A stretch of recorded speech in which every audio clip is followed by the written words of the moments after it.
There is a quality which comes through in the film, and this was in a way the original quality which I wanted to catch, which is the energy of the masters, the light of the masters, the aura of the masters. Because when you watch the film, you're watching truth being spoken.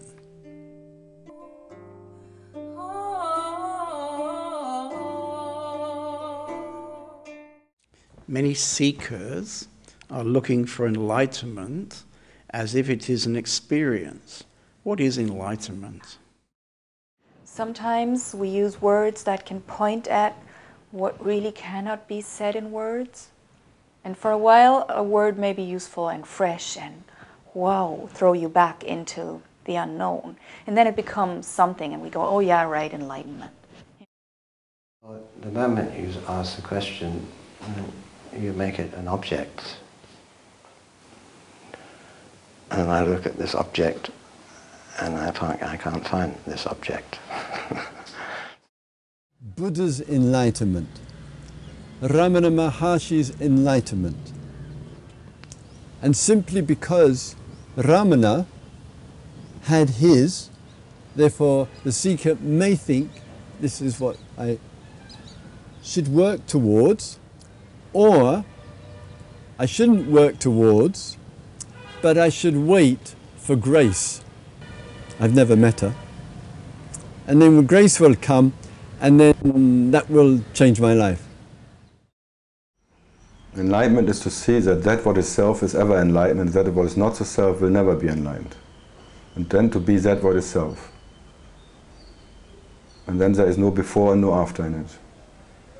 And this is not something big or something small. This is simply a little aha. Nothing special. It's like a split second, everything is done.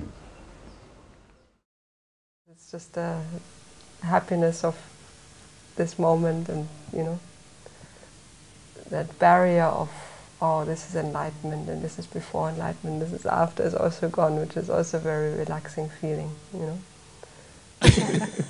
So you don't care too much about enlightenment either, I think. I have no idea. I really don't know. It's I feel like a happening. You feel like a happening? Yeah. I'm just, you know, things happen and I'm part of that happening, and that's what happens. And it will happen until I stop happening in this physical body, and then something else will happen. This word is one of those words which has a strong emotive energy in it. When I was younger, it had the effect of completely changing my life. And I saw it as a kind of solution. Later on, it became a difficult word when I realized that there was no such thing as enlightenment. The complete marriage between the absolute and the relative. We could say that enlightenment is the experiential understanding that what we are is unlimited, unlocated presence. There is no such thing as personal enlightenment. Enlightenment is simply the end of the person. The problem for the seeker is that they think they have to find something else. So they look for states. They look for states of peace or whatever they think enlightenment is. For most seekers, the belief is that the enlightenment is like a spiritual lottery. If they win it, then their whole life will then be free of suffering and everything will be wonderful and everybody will love them and all this sort of nonsense.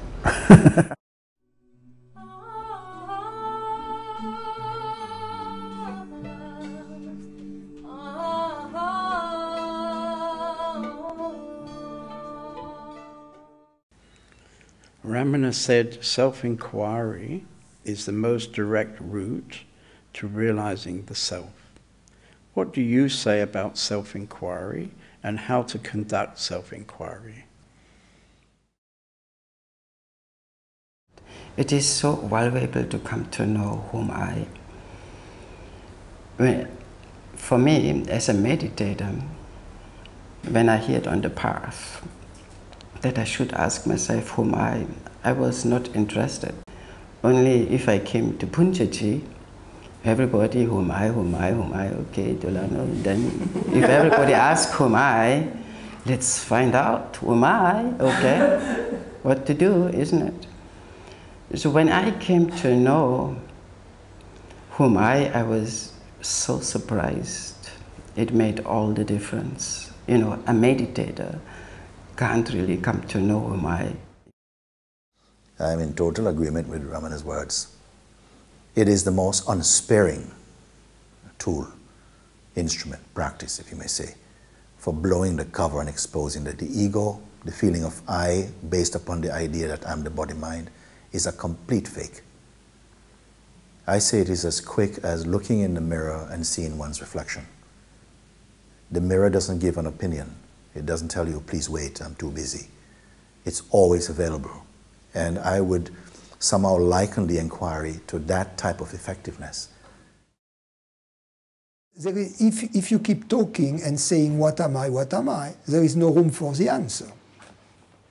You are always projecting your own stuff. So really, the important element of the self-inquiry is not the question, what am I, being asked, but rather the listening to the answer. So it could be said that the question, what am I, it would be enough to ask it once, and then to listen to the answer. And then our life, in all its details, our daily life, then becomes the listening to the answer, you see?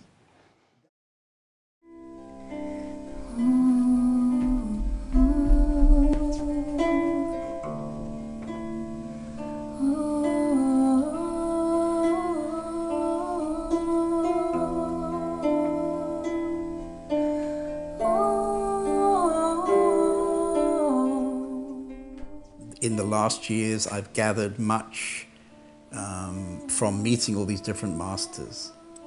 There is 16 answers to each question. But if I read through the book or I look at the film, there is a kind of thread that goes through the whole book, which is like the teaching, I would say, you know, like the teaching. And this, the teaching, has definitely influenced some aspects of what I would share with people.